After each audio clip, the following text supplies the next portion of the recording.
What's up, our private opinioners? What's going on? We're trying out a little new technology here today. We got a video podcast. podcast. It's not new technology. Not new technology, but it's new to us. So, we're here to talk about Super Bowl 50. Can't wait to hear it. Do you guys think our outfits are nice? This is pretty much what the Super Bowl should be. Tom Brady. One sec, everybody. TB12, boys. And I'm gonna rep the chosen one, Cam Newton. So that's my Super Bowl pick. I'll tell you that right now. But yeah, it's been a bit busy week leading up to the Super Bowl. Can't wait to get into it. Hope everybody in the region's having a great day. If you had the day off of school, hope it was a good one. Had a nice little snow day. In college, you don't get snow days. You just gotta walk to class, even if it's 30 below. Yeah. So actually, hopefully you guys liked our Chipotle Qdoba little story too.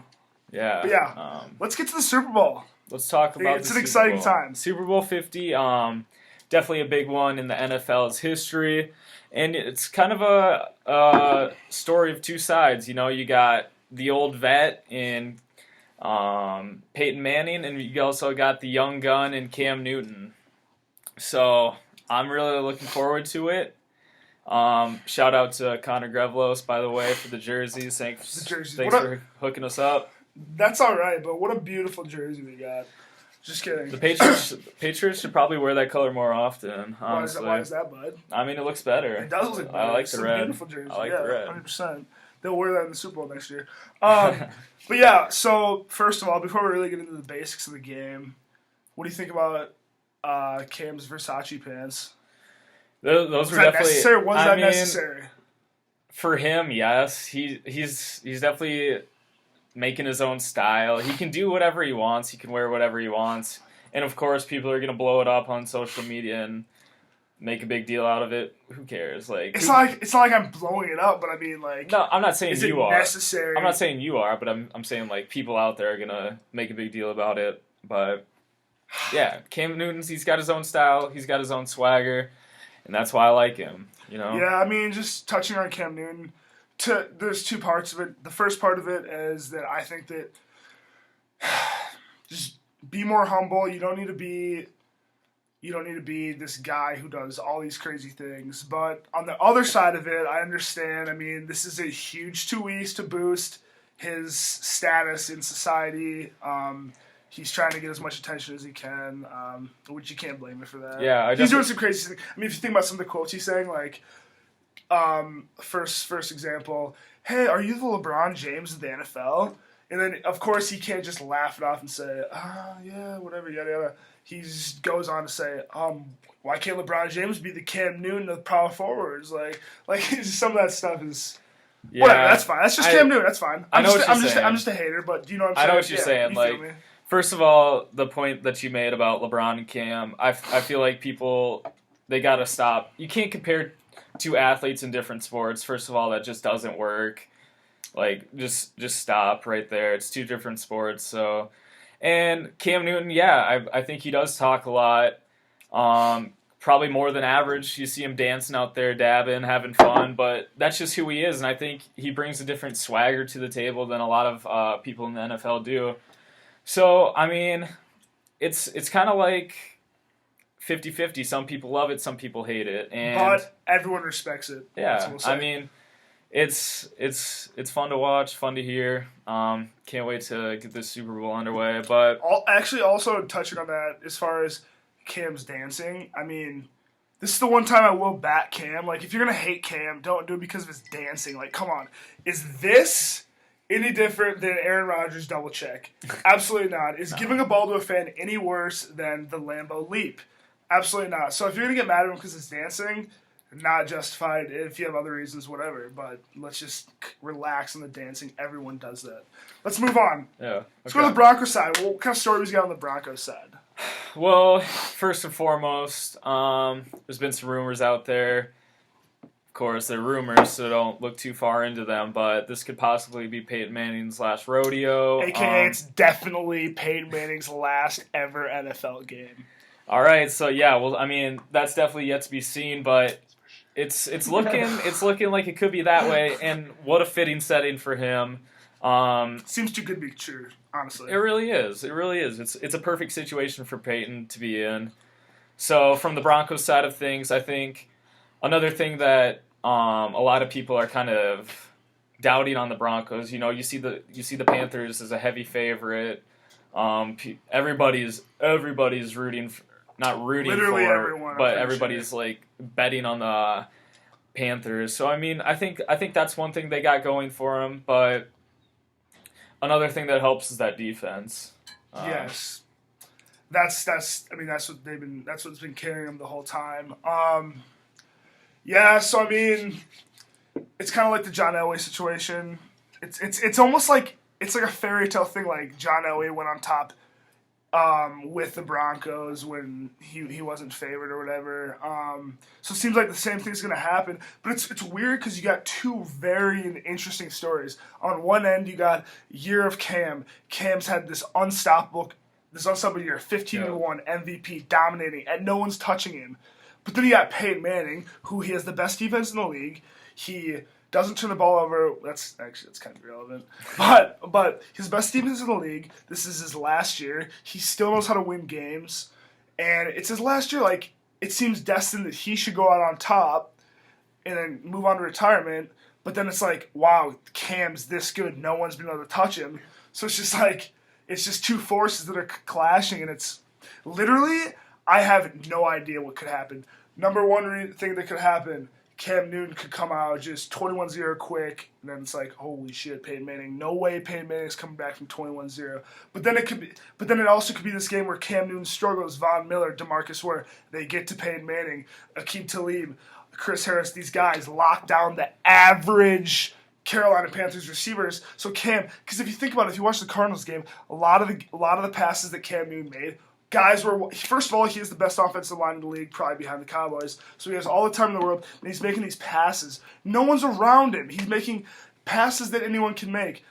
Don't want to be negative on Cam Newton, but seriously, a lot of these passes, no one's close to him. So if Aqib Talib, these guys can lock him up, and he's getting pressured, he's going to have to run. And in that aspect, I could see the defense taking over. But again, two different ways to look at it. How do you see it? Yeah, I mean, it's definitely hard to tell a few days out. What I think is a big factor in this game is, like you said, the Panthers have one of the best offensive lines in the game. And looking back on the Tom Brady versus the Broncos game, because that's really what it was. Literally. Their offensive line did not give Tom enough time to distribute the ball and make the plays that he needed to make to win that game, right? Mm-hmm. So now we're coming into a game where Cam Newton has the offensive line which allows him time to distribute to the ball. Mm-hmm. He's got weapons around him. Sure, they're average wide receivers, but Ted Ginn's got speed. Devin Funchess, rookie, hasn't made too much of a name for himself, but he's got playmaking and ability. And I think what they really need to do is they need to get a little bit of a running game going, because that would open up the passing game for them.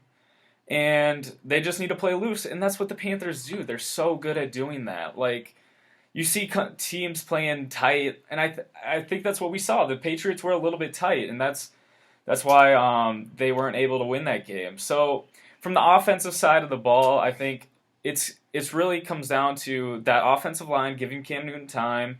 Can he get it to the wideouts? So we'll see, and I think there's a good chance of that happening. Now, if we flip the switch, now we're going to talk about Peyton Manning against the Panthers defense, right? Okay, so Panthers defense, solid D-line, yes. Good D-line, for sure. Solid linebackers, yeah. Probably the best in the league, one of them. Yeah, Kuechly. And one thing that scares me a little bit, Ed Davis, Thomas Davis, sorry. Oh, yeah, he's got a broken arm. That scares me a little bit, and then another thing, average secondary. Yeah, let's be real. Besides Norman, but even Norman's, I mean, not an elite cornerback. No, I won't put him up there. So it's an average secondary. Okay, so taking all those into account, let's look back at the Patriots-Broncos game. Peyton Manning, was he pressured? Not really. No, not really. Panthers-Cardinals, was Carson Palmer under pressure? Yeah, he was. He was under pressure, and that defense was able to force turnovers. So I think if the Panthers are able to get pressure on Manning, just keep him guessing on what's happening, I think the Panthers have a really good shot of forcing some turnovers and really taking control of this game. Yeah, I mean, if they can fluster the Broncos' offense, it really won't be a game. But what I do think is Peyton Manning's strength, even though he's not in a great year, he hasn't been turning the ball over, and he's letting his run game do the work. So as long as he doesn't turn the ball over and give the Panthers any extra possessions, and he gets the run game going a little bit, because you know that Payne's not going to make these unreal passes. He's going to do dinking dunks.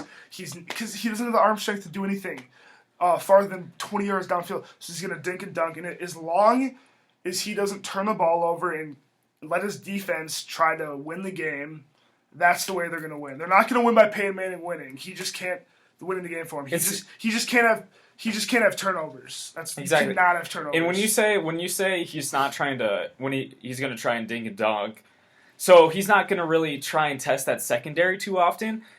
But at the same time, you've got Kuechly and linebackers and D linemen who are good, solid players who can force turnovers. So for me, when I hear that, I think they have a good shot of forcing pressure and putting him into situations where there could possibly be a turnover. So I really think the Panthers are a well-rounded team and they're hot too. Like in the last 2 years, I think their regular season. This year, obviously, they went 15-1, and before that, 2014. So they lost to the Vikes. They were 3-8-1. They win their next 4 games, beat the Cardinals in the playoffs, lose to the Seahawks. So they're about 4-1 at that point. Now they go 15-1 regular season. Yep. So they're about 21. Yeah, 21-2. That's amazing. In the NFL this day and age, that's incredible. And I think that's a big factor. They're playing with confidence. They're playing with that swagger that Cam Newton brings. I mean, it's going to be fun to watch. Yeah, it's just tough for me because the Panthers are so young that I've been doubting them all year, so I've been doubting him since week 2 when Jordan said that Cam Newton is going to be the MVP of the league. I was like, are you joking me? Oh, boy, JD. Yeah, so that was impressive, and I've been doubting him since, and they've been crushing the league. But for some reason, I just think that it's time for Cam Newton to get humbled, and I think it'd be for the better. Like, he's so high on himself. Their team's so high on themselves. It just seems that the Broncos are going to take it to him. The defenses. Yeah. And if you just can make Cam Newton one-dimensional, if you can take away from his run threat, if you make him beat you as a passer, he's not any better than anyone else in the league as a passer. He's better than people in the league because he has both things. But if you take away his most valuable asset, his physical ability to run, he's an average passer, bottom line. So if they can do that, plus Von Miller, where given pressure, that's where you can win the game. You're not going to win the game by scoring 30 points, beating him 30-27. You're going to win the game by scoring 17, maybe 17-14 game. That's just how you're going to win. If they can't do that, Cam Newton, if the defense on the Broncos doesn't show up, Cam Newton could put a slaughtering. Simple as that. Yeah, and I totally understand what you're saying. Like we said earlier, there's 2 sides to this. Like, it could either be the Denver defense shuts down Cam, or like we saw earlier in the playoffs, that Cam Newton-led offense puts up 31.5 on that spectacular Seattle defense. Like, it just could go one of 2 ways. And, I feel like this Panthers team kind of they got that swagger to them. And it goes back to a few years ago when the Broncos and Seahawks were in the Super Bowl. That year it kind of felt like the Seahawks, they just had it, right? Do the Panthers have it? Yeah, that's interesting. You said that earlier, but what I will say is that year the Seahawks had the number 1 defense. Yeah. And Peyton Manning had the number 1 offense. This year, Panthers have the number 2 offense right behind the Cardinals, which I'd still say they're more dangerous than the Cardinals. So they basically have a top offense versus Broncos' top defense, and you're giving the top defense 2 weeks. Plus, you gave Wade Phillips a week to prepare for Tom Brady, and if you look into that game, he put together some masterful game plans to fluster Tom Brady. Of course, Tom Brady, Cam Newton are different quarterbacks, but Wade Phillips this whole year has proved that defense can literally win them games. And you've seen that multiple times. Yeah. The defense has literally won. So if Wade Phillips can put together a good game plan, they'll win. But, I mean, of course, we're just talking about the scenarios of the strengths. But you literally never know. Frick, Cam Newton could go off for 5 touchdowns, dominate, and he's dabbing the whole freaking dabbing. I hate that shit. Whatever. He could be dabbing, and the guy is going to be the most arrogant guy the offseason. Or Cam Newton gets humbled, and you got Peyton Manning riding off the sunset, Hall of Fame quarterback. He wins his last Super Bowl, changes his legacy, although he still has no chance to come close to Tom Brady. But, so yeah, like, of course, we're breaking down, like, what needs to happen, but as far as, like, predictions, it's just... It's hard to say. Who the hell knows? Super Bowl, it's so hard to tell. Yeah. I'm going to bring out one quote from the media day that I just loved hearing this quote. So, Peyton Manning says... Oh, my God. In the next 8 to 10 years, Cam Newton's going to be one of the better quarterbacks in the league. He said the face of the league. Right. The face of the league. And what does Cam Newton say? Whatever the sheriff says, I guess you can ink it in gold. Oh! He's got that confidence, dude. He's got that swagger, and I can't wait to see it, dude. I cannot wait to see the Super Bowl. Because, I feel like they're just playing at such a high level. They're confident. Man. It's tough for me. It's tough for me because they have a good defense, and they have Cam Newton. That's basically all they have. Okay, they do have Jonathan Stewart. But okay, what do you think is the reason, of course Cam Newton, but like explain what do you think the reason, why are the Panthers this good? Like why? They have Cam Newton, but what else? Why are they have the MVP. You have a defensive star who leads that defense in Luke Kuechly. Mm-hmm. You've got solid players at every position, really, if you think about it. Okay, Ted Ginn. Skill players? Ted Ginn, sure, he's not revolutionary, but he's got good speed. You got Jonathan Stewart, who we saw against the Seahawks, can get it going at points. So you can get the running game going, and you don't see an athlete like Cam Newton nowadays at quarterback. 6'5", like 230 some. When is the last time you saw a quarterback like that? I mean, yeah, but you're right, but is he? He's a new breed of quarterback that the NFL hasn't seen before. You're right. He's a better breed, but if in terms of just pure dangerousness, besides the fact that Cam Newton can potentially run over people because he's 6'5" and Gronk size, is he that much more dangerous of a rushing threat than Russell Wilson? Tell me why. Of course we're hearing Russ. Yeah, like why? I don't care about the rushing ability, dude. Okay, but if you don't, that's the only thing Cam Newton has on Russell Wilson. But he's a better passer. Russell Wilson's a better passer. And who are we seeing in the Super Bowl right now? Yeah, you're right. Because he's got that. He does have a running ability. He does. Dude, he throws lasers. He's throwing lasers out there. He's making good throws. And he's got a good defense that helped him, just like Russell had back a few years ago in the Super Bowl. No, you're right. It's another setup just like that. But you can't deny that Russell's a better passer. I'm not going to talk about Russell and Cam. You're right, I'm not going to make that argument yet until after the Super Bowl. How about in like 5 years? If Cam wins the Super Bowl, then I can start. Then anybody, not just me, can start saying, "Oh, Cam, he's going to start a legacy for himself because he does have the pieces around him to make that team great and become a dynasty." So, I mean, we just have to wait and see. And I really wish it was Sunday night right now. so we can wake up in the morning and watch the Super Bowl tomorrow. But unfortunately, we got to wait a few more days and see how it plays out. Is it? You think Peyton Manning's gonna have a good game? I think Peyton Manning is going to have a Peyton Manning game. And what does that mean? What I mean by that, he'll be a game manager. He will make the throws that he needs to make, and he'll put his team in a position to win. And I'm not saying that the Panthers are going to blow out the Broncos by any means. No, I think this is going to be a very close game. It's going to be a very good game. But I think in the end, the Panthers do more to win this game. That's really what it comes down to. Yeah, let me check this.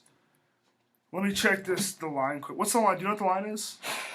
I don't know. I think it opened at like 5.5. What I will say is, yeah, I hate saying this because I want the Broncos to win, but the game goes 2 ways. Actually, okay, 3 ways. First way, Broncos squeak out a victory. The defense plays great. It comes down to the wire. Option 2, the same thing happens, but the Panthers get the last possession and they get the win close. And the third is that the Panthers blow out the Broncos. There's no way the Broncos blow out the Panthers. It's either going to be a close game or the Panthers are going to dominate. But yeah, we'll see. But you got to admit though, the Broncos have held teams in the playoffs under 65 yards a game the last 2 games and 85 yards a game in the regular season.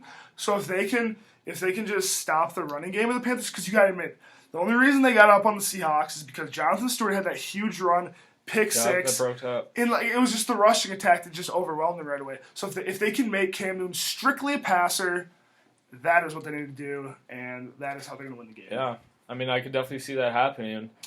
But okay, we've given you a lot of analysis. We talked about it a lot. Let's hear a prediction from you, AK. All right. The Broncos are going to score first, 7-0. And by the fourth quarter, it's going to be 17-17. Peyton Manning's going to get the ball with 2 minutes, 30 seconds left. Let's take him down to the 30-yard line. And the kicker is going to win the game for him, 20-17. Cam Newton's going to be sad. Peyton Manning's going to be riding off in the sunset. All right. I have the Panthers winning this one. It's going to be a great game. It's going to be a close game, but Panthers are going to pull it out 27-20. Fair enough. But I don't agree with that score. Vegas always knows best, and everyone's on the Panthers bandwagon, and the Panthers are favored by 5.5 in the Super Bowl. If you're a betting man, you're taking the best defense in the league plus the points, Denver plus 5.5. Take your money, baby. But if you're saying Vegas knows best, why are they putting the Panthers at such a high margin? You're right. But you know what I mean? Like, you're right. You got me. But the reason I said best is because you said 7 in the lines at 5.5. But yeah, you're right. Right. No, I know seriously, what you're saying. I feel like a lot of the time when Vegas is so high on this team, especially the Super Bowl, take the points. Odds are the Super Bowl is going to be a good game with great commercials. You excited for the commercials? I mean, we're advertising majors. This is the biggest time of the year. We're gonna love the ads, of course. Hey, look for the Amazon Jeff Bezos. He's got a nice advertising coming. But yeah, hopefully you like this. Hopefully you like the Qdoba-Chipotle debate. We'll be out with more stuff coming soon. Yeah. Thanks for watching, everybody, and enjoy the Super Bowl. TB12, baby. Tommy boy. 1-2. We'll see if he makes it back next year. Next year. Probably be Teddy Bridgewater. No, it'll be Tom Brady against Russell Wilson, baby. Let's go. All right, thank you everybody for watching. Enjoy Super Bowl 50. Let's go, baby.